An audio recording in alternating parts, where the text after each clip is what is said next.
The conversation I'd been dreading arrived on a Thursday afternoon in September, while I was reviewing quarterly reports for the Sterling Foundation. Dad's voice on the phone carried that particular mix of authority and awkwardness that appeared whenever he had to deliver uncomfortable family news. "Victoria, your mother and I need to discuss something important with you about our anniversary celebration." I minimized the spreadsheet showing our charitable giving distributions and gave him my full attention. "Of course, Dad. What's on your mind?" "Well, as you know, we're planning something special for our 30th anniversary. We've booked the grand ballroom at the Riverside Country Club, invited all our closest friends and family. It's going to be a very elegant affair." I waited for the invitation that, based on his tone, I suspected wouldn't come. "The thing is, Victoria."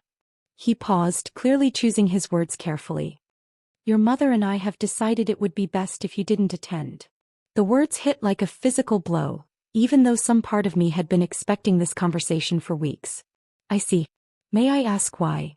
"It's not personal, sweetheart. It's just that this is a very important evening for us.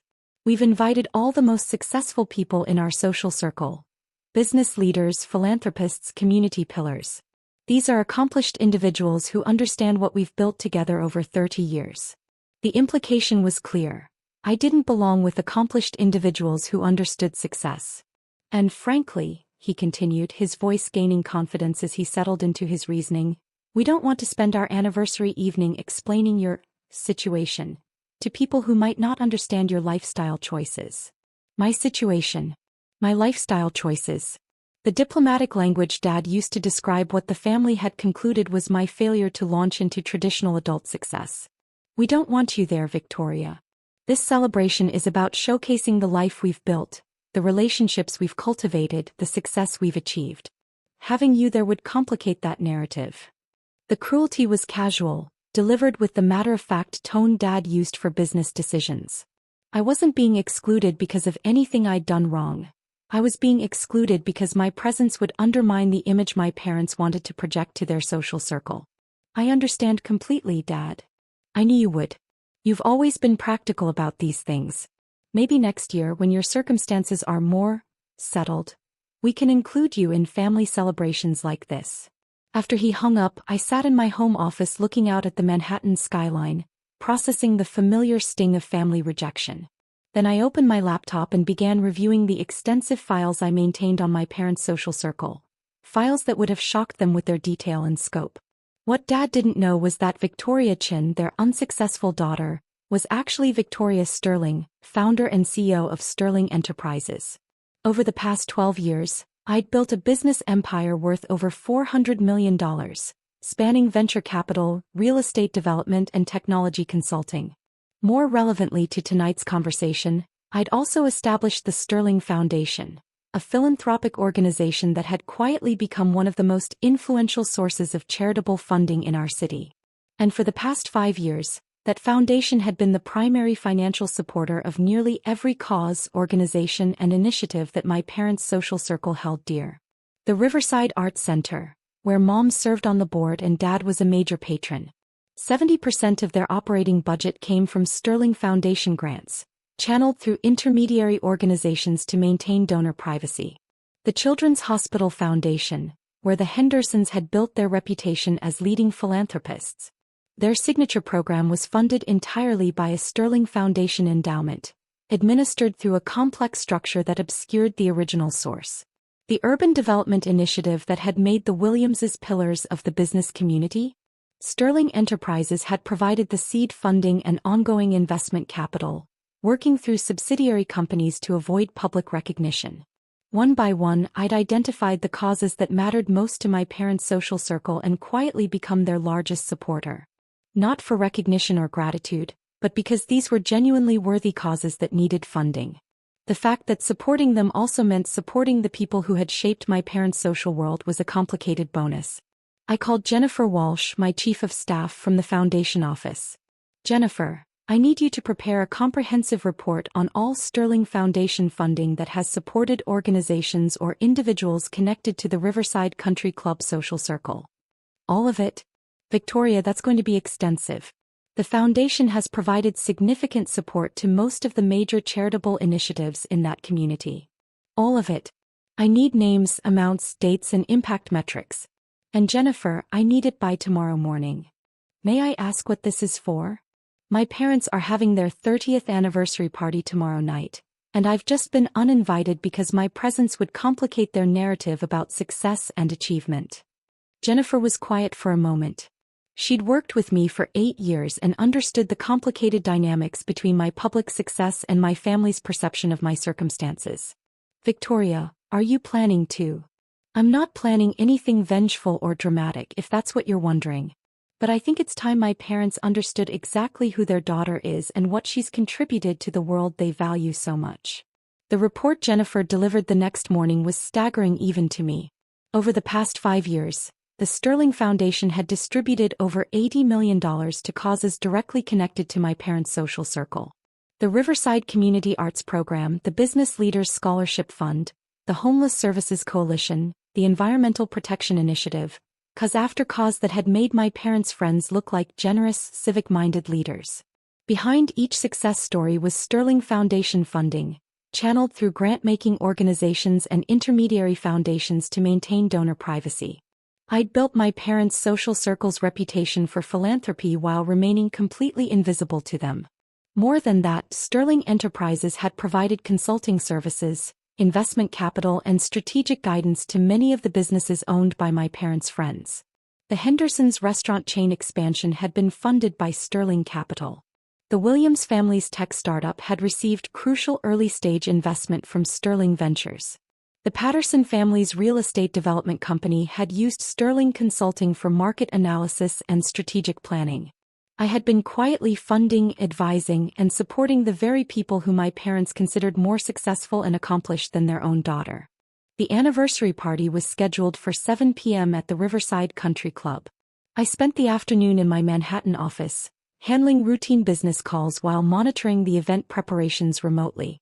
The Sterling Foundation had contributed to the country club's recent renovation project, which meant I had friends on the staff who could provide discreet updates about the evening's proceedings. At 6 p.m. my phone rang. The caller ID showed it was Marcus Chin, no relation despite the shared surname, the country club's events coordinator. Miss Sterling, I wanted to give you a heads up about something that might be relevant to your interests. What's that, Marcus? We have the Chin anniversary party tonight in the Grand Ballroom.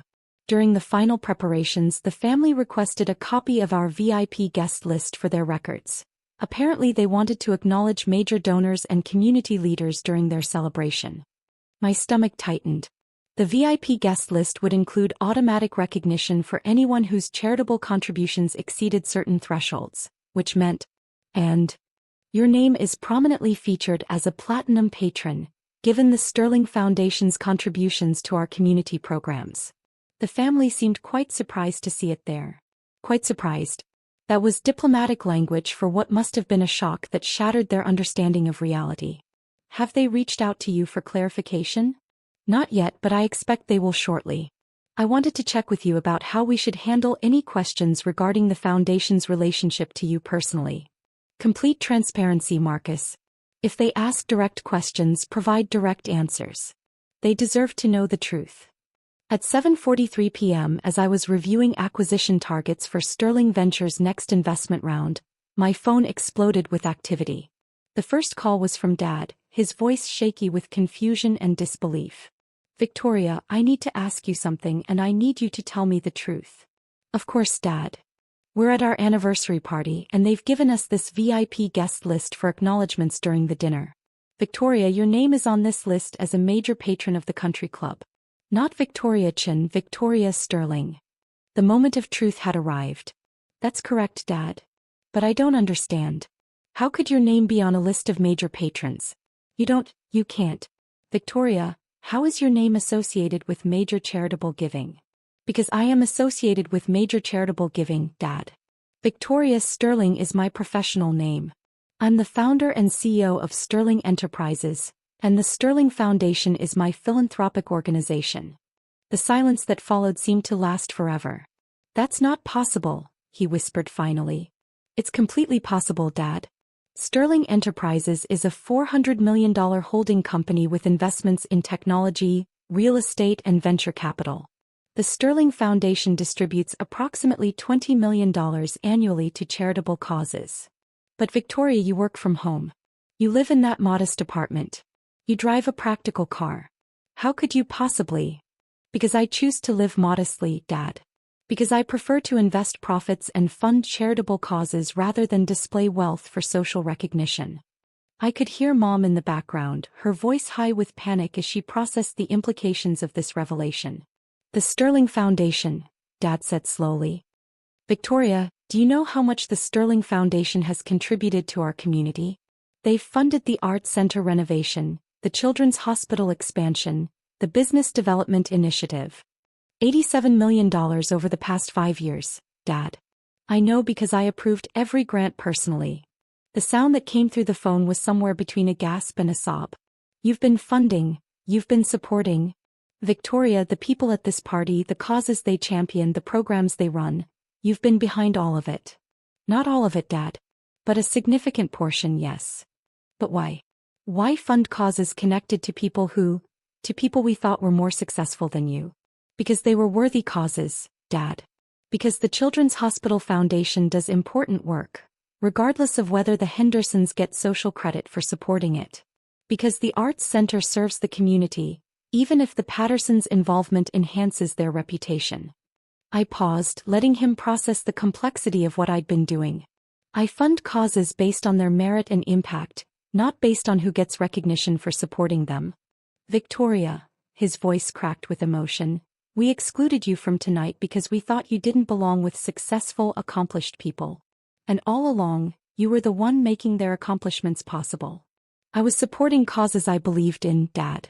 The fact that those causes also made your friends look like generous community leaders was a side effect, not the primary goal. Mom took the phone, her voice shaky with a mixture of shock and dawning understanding. Victoria, sweetheart, I'm looking at this list and there are categories: platinum patrons, diamond donors, legacy contributors. Your name is in the highest category. What does that mean?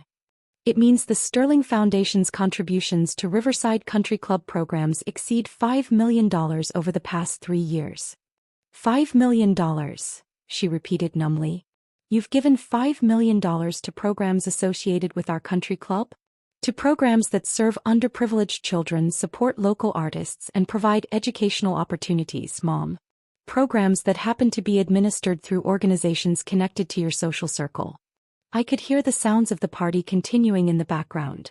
Conversations, laughter, the clinking of glasses as my parents' successful friends celebrated 3 decades of marriage, completely unaware that the evening's festivities were being funded by the daughter who had been deemed unworthy of attendance. Victoria, Dad's voice was back on the line, I need to understand something. The Henderson family, they're here tonight, talking about the major donation they made to the Children's Hospital. Are you telling me that the Henderson family's signature donation to the Children's Hospital was possible because the Sterling Foundation provided the matching funds that made their contribution financially feasible? Without our support, their donation would have been a fraction of what they were able to announce publicly. And the Williamses' business development program? Funded by Sterling Enterprises' venture capital division. We provided the initial investment and ongoing support that allowed them to take credit for job creation and economic development. One by one, I explained how the Sterling Foundation and Sterling Enterprises had quietly supported, funded, or enabled nearly every achievement that my parents' social circle was celebrating. The successful business expansions, the charitable initiatives, the community development projects, all of it connected to my companies and foundation. Victoria, Mom's voice was barely audible. Everyone at this party, all the people we thought were more successful than you, they've all been supported by your success? They've all been supported by programs and initiatives that my companies have funded, yes. But why didn't you tell us? Why keep something this significant secret from your family? Because every time I tried to talk about my work, you changed the subject. Every time I mentioned business opportunities, you told me to be more realistic. Every time I showed excitement about a charitable project, you worried I was getting ahead of myself. The truth of those statements hit them like physical blows. You decided I was an unsuccessful dreamer who needed guidance, rather than a successful entrepreneur who was already making a significant impact. So I stopped trying to explain and simply continued the work. Victoria, Dad's voice was thick with emotion. We're at a party celebrating our marriage, surrounded by people we considered the pinnacle of success. And it turns out our daughter has been the one enabling their success all along? I've been supporting worthy causes, Dad. The fact that those causes enhanced other people's reputations was incidental. The irony was complete now, fully visible to them. They'd excluded me from their celebration of success while remaining completely unaware that I'd been the hidden architect of much of the success they were celebrating. Can you come? Mom's voice was urgent now, desperate. Can you come to the party? Victoria, you belong here more than anyone. You belong here more than we do. Mom, you specifically told me that my presence would complicate your narrative about success and achievement. Because we didn't understand what your success and achievement actually looked like. I could hear the party continuing around them, their friends and colleagues enjoying an evening that had been shaped by my financial support and strategic guidance, completely oblivious to the fact that the guest of honor's daughter was the invisible force behind many of their accomplishments. Victoria, please, Dad said, his voice breaking. Can you forgive us? Can you come to our party and let us introduce you properly? Let us show everyone who you really are. Dad, the party is for you and Mom. You should enjoy your celebration with the people you chose to invite. But we chose wrong, Victoria. We chose based on ignorance and assumptions. We excluded the person who should have been our guest of honor. The pain in his voice was genuine, but it was complicated by years of dismissal and misunderstanding. I appreciate that, Dad, but I think the evening should continue as planned. You and Mom should celebrate your marriage with your friends, and I'll continue the work that I've been doing all along. What work? Tomorrow morning, the Sterling Foundation is announcing a $10 million initiative to expand educational opportunities for underprivileged youth. Next week, Sterling Enterprises is breaking ground on an affordable housing development that will create homes for 200 families. The work continues regardless of who gets credit for it. The scope of what I was describing was sinking in, not just the past support I'd provided, but the ongoing impact of businesses and foundation work they'd never known existed. Victoria, Mom said quietly, can we see you tomorrow? Can you show us what you've built? Can you help us understand who our daughter really is? Of course, Mom. I'd like that very much. The next day they came to the Sterling Enterprises offices in Manhattan, not to express concern about my career prospects, but to understand the business empire I'd built while they assumed I was struggling to find direction. The 42nd floor of the Sterling building housed our corporate headquarters, with panoramic views of the city and elegant conference rooms where we met with Fortune 500 clients and international investors. Mom and Dad walked through the offices like visitors to a foreign country, trying to reconcile the professional environment with their mental image of their daughter's computer work from home. But the most meaningful moment came when we sat in my office, surrounded by awards and recognitions from charitable organizations, business leadership groups, and industry associations. Victoria, Dad said quietly, studying a photo of me accepting a humanitarian award from the United Nations, how long have you been doing this? How long have you been building something of this magnitude? 12 years, Dad. Since right after college, when you and Mom were worried that I wasn't finding a traditional career path. We thought you were floundering. We thought you needed guidance and support to find your way in the world. I was finding my way, Dad. I was just finding it through routes you didn't recognize or understand. Mom picked up a framed photo from my desk, a picture of the ribbon-cutting ceremony for the Children's Hospital wing that the Sterling Foundation had funded. This is the same hospital wing that the Hendersons were taking credit for at our anniversary party, isn't it? The Hendersons made a significant contribution and should be recognized for their generosity. The fact that the Sterling Foundation provided the majority of the funding doesn't diminish their commitment to the cause. But Victoria, you've been doing this for years. You've been supporting the entire charitable infrastructure of our community while we thought you were unsuccessful and directionless. I've been doing work that mattered to me, Mom. Work that made a difference in people's lives, even if it didn't look like traditional success to the people whose opinions I was supposed to value. Dad was studying the financial reports I'd prepared for them, trying to understand the scope of what I'd built. $400 million in assets, $20 million annually in charitable giving, investments in over 50 companies, direct employment for 3,000 people. He looked up at me with tears in his eyes. Victoria, you haven't just been successful. You've been more successful than anyone we know. Success isn't a competition, Dad. It's about creating value, solving problems, and contributing to something larger than yourself. But we made it a competition. We compared you to other people's children, measured your achievements against traditional markers, and concluded that you were falling short. You concluded that because my path didn't match your expectations, I must be failing rather than succeeding in ways you hadn't considered. Mom was crying now, quiet tears that she wasn't trying to hide. Victoria, we've been such terrible parents. We excluded you from our anniversary celebration, the most important event of our lives, because we were embarrassed by what we thought was your lack of success. You've been parents who love me but didn't understand me. There's a difference between that and being terrible parents. But we should have understood. We should have asked more questions, shown more interest, given you more credit. I walked to the window overlooking Manhattan, where thousands of people were going about their daily lives, many of them unaware that the woman in the modest apartment uptown had quietly influenced their community, their opportunities, their futures. What matters isn't what you should have done, Mom. What matters is what we do now. What can we do? How can we make this right? You can start by understanding that love and respect don't have to be conditional on comprehension. You can love and support your daughter even when her path doesn't match your expectations.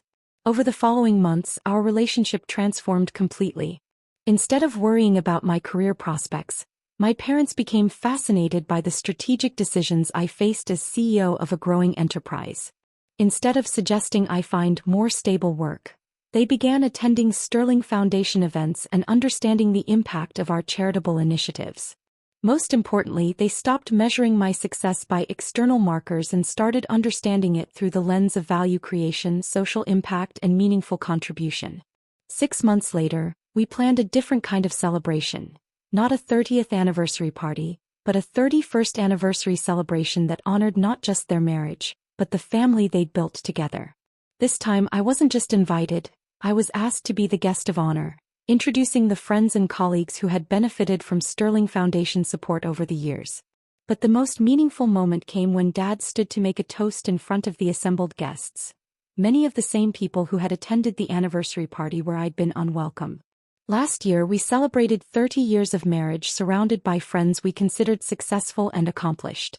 Tonight we celebrate 31 years surrounded by friends who are successful and accomplished, but we also celebrate our daughter Victoria, who made much of that success possible. He looked directly at me, his eyes bright with genuine pride. Victoria didn't just build a business empire while we weren't looking. She built it while using her success to lift up others, to fund worthy causes, to create opportunities for people throughout our community. He raised his glass to the room full of people who now understood exactly who Victoria Sterling was and what she'd contributed to their world. To Victoria, who taught us that success comes in many forms, that impact matters more than recognition, and that the greatest achievement is using your gifts to make the world better for others. As everyone raised their glasses and applauded, I felt a completeness that no business achievement had ever provided. The $400 million enterprise had been satisfying to build, but the love and respect of my family was worth infinitely more. Later that evening, as guests were leaving and thanking me personally for the foundation's support of their various causes, Mom pulled me aside for a private conversation. "Victoria, I need to tell you something that I should have said months ago." "What's that, Mom?" "I'm proud of you. Not just because you're successful but because of how you've used that success. You could have built wealth for its own sake, could have pursued recognition and status, could have made your achievements visible to prove us wrong about your capabilities." She paused, choosing her words carefully. "Instead, you quietly built something meaningful and used it to help others succeed, even when those others included people who had dismissed and excluded you. That's not just success, Victoria. That's wisdom."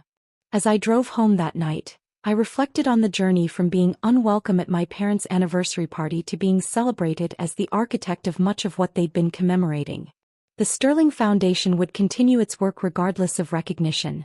Sterling Enterprises would keep growing and creating value, and the charitable initiatives would keep making differences in people's lives. But now those efforts would be supported and understood by the family whose love and respect had always mattered most to me, even when they couldn't see who I really was or what I was trying to accomplish. Because sometimes the greatest success isn't just building something impressive. It's maintaining your values and your commitment to service even when the people you love most can't see or appreciate what you're doing. And sometimes the most powerful revelation isn't proving people wrong about your capabilities, but showing them that love and contribution can coexist, that success and humility can be partners, and that the most meaningful achievements often happen when no one is watching. That's not just business success. That's everything.